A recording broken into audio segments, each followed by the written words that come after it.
Ohio, everyone!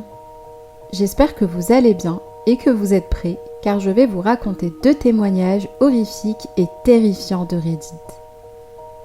Je vous préviens, certains faits peuvent choquer les âmes sensibles, donc je préfère vous avertir en amont, notamment pour la 2e histoire. Il s'agit de 2 témoignages qui abordent des sujets graves, où les choses pourraient très mal finir. Mais je ne vous en dis pas plus pour vous laisser les découvrir sans spoil. N'hésitez pas à me partager en commentaire ce que vous en aurez pensé, à aimer la vidéo si elle vous a plu et, si ce n'est pas déjà fait, à vous abonner. Alors, installez-vous confortablement et commençons.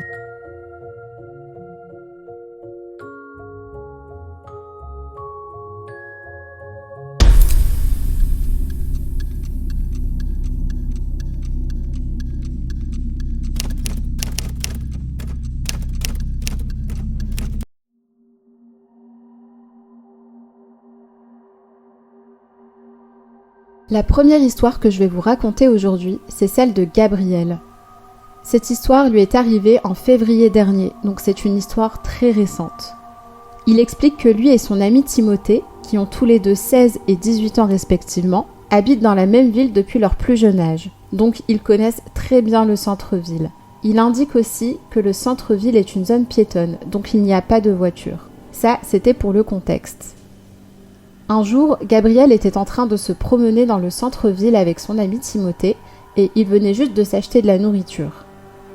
Il passe devant une maison et il explique que c'est le genre de maison en ville où la porte est directement sur le trottoir. Et la porte de cette maison était grande ouverte. Gabriel trouvait ça vraiment très bizarre pour une maison dans une rue passante. Au pied de cette porte se trouvait une vieille dame qui commença à leur adresser la parole. La femme leur demanda s'ils pouvaient venir à l'intérieur pour l'aider à réparer sa télé, car elle n'y arrivait pas et elle était toute seule. Gabriel, lui, à ce moment-là, il a un très mauvais feeling et il est méfiant fois 1000. Il trouve cette dame très bizarre, contrairement à son ami Timothée, qui lui est très gentil avec cette dame et il lui rétorque même qu'ils vont venir l'aider, qu'il n'y a pas de souci. Sauf que Gabriel, il n'est pas du tout rassuré. Il attrape le bras de Timothée et lui dit discrètement que pour lui c'est vraiment trop bizarre. Ce à quoi Timothée lui répond qu'il est parano et qu'il se fait trop de films, que c'est juste une vieille dame qui leur demande de l'aide. Finalement, ils vont donc suivre la vieille dame à l'intérieur de la maison. La femme commence à monter les escaliers qui la conduisent vers l'étage. Et Timothée se trouve juste devant Gabriel. Mais à peine entré à l'intérieur de cette maison, Gabriel se rend compte de l'état de la maison. Le couloir d'entrée était dans un état déplorable, complètement délabré et insalubre. Le papier peint tombait en lambeaux et le sol était très poussiéreux. Et en plus de ça, il se mit à entendre des pas à l'étage.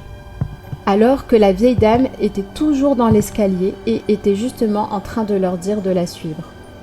Pour Gabriel, ça ne fait qu'un tour dans sa tête. Il trouve ça vraiment très bizarre, car en plus, si vous vous souvenez bien, la vieille dame leur avait dit qu'elle était seule dans cette maison.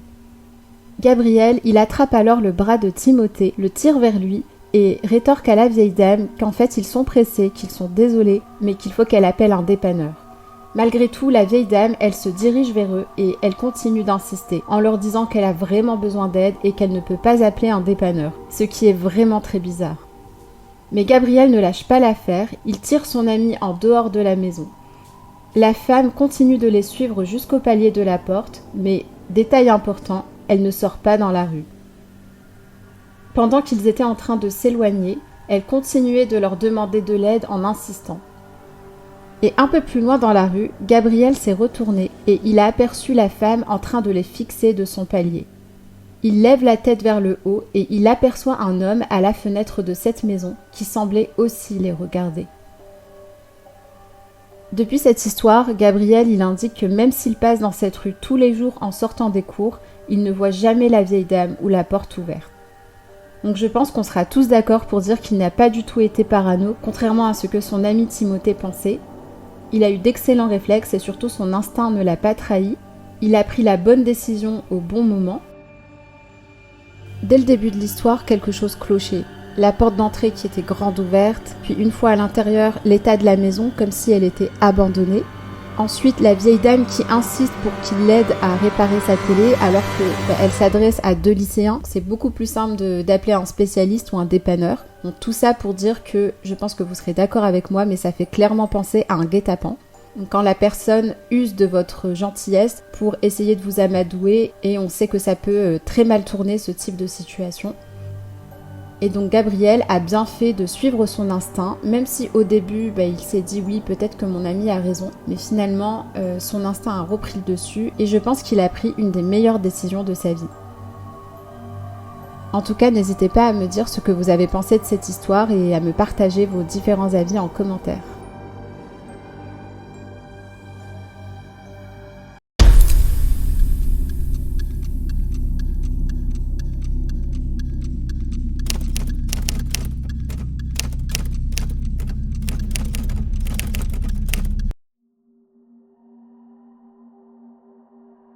Le deuxième témoignage que je vais vous raconter, c'est celui de Théo.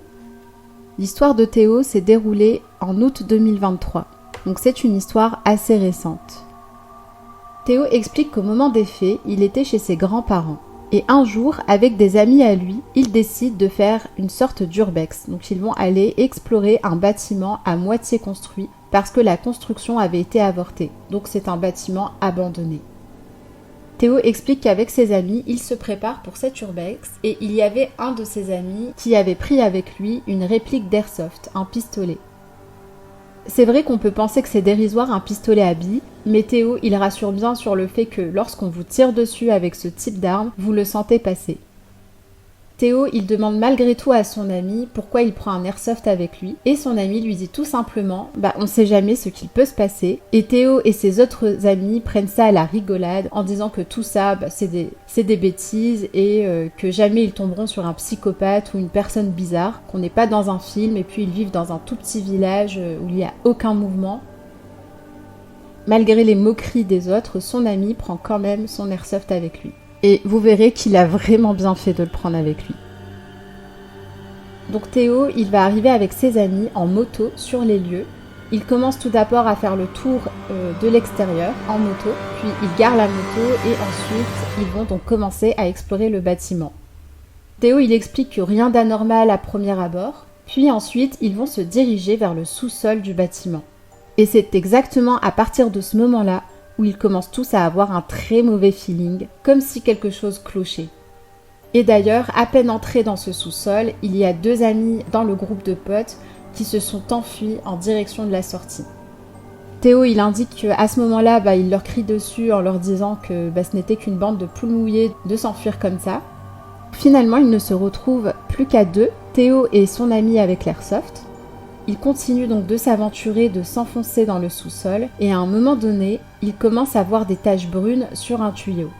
Au départ, ils ont pensé que c'était de la peinture, mais en se rapprochant, ils remarquent qu'il s'agit de sang séché. Et au même moment, ils entendent quelqu'un courir dans leur direction. Théo et son ami, ils commencent à courir dans la direction de la sortie à ce moment-là, et son ami sort son pistolet d'airsoft et il commence un peu à tirer à l'aveuglette. À un moment donné, une bille touche le poursuivant et ils entendent quelqu'un tomber. Théo et son ami se regardent et ils comprennent que c'est leur poursuivant qui vient de tomber. Ils vont donc commencer à sprinter vers la sortie. Ils sortent et ils allument leur moto et rentrent directement chez son ami. Et détail important, son ami qui avait l'airsoft avait le teint livide car il a déclaré avoir vu une personne avec des gants ensanglantés. Par la suite, Théo il indique qu'il s'est pris une patate de chacun de ses amis pour s'être moqué d'eux. Mais bon, il dit que c'était mérité. Et depuis cette histoire, donc 1 an plus tard, Théo il dit qu'il n'a plus aucune nouvelle de l'individu qu'ils ont croisé le mois d'août 2023. Comme vous avez pu le constater, dans cette deuxième histoire, Théo, c'est tout l'inverse de Gabriel de la première histoire. Il était vraiment en mode très chill et relax, en se disant qu'ils étaient dans un tout petit village abandonné, qu'ils risquaient pas de tomber sur quoi que ce soit d'étrange. Et finalement, ça finit par leur arriver et un peu comme pour la première histoire, il y a une personne qui a un bon réflexe et heureusement que donc son ami avait pris un pistolet d'airsoft avec lui puisque c'est ça qui leur a clairement sauvé la vie. On préfère pas savoir ce qui se serait passé s'il s'était fait attraper, Donc ça avait tout l'air d'être un meurtrier qui se trouvait sur les lieux au vu des détails qui ont été apportés par Théo et par ses amis.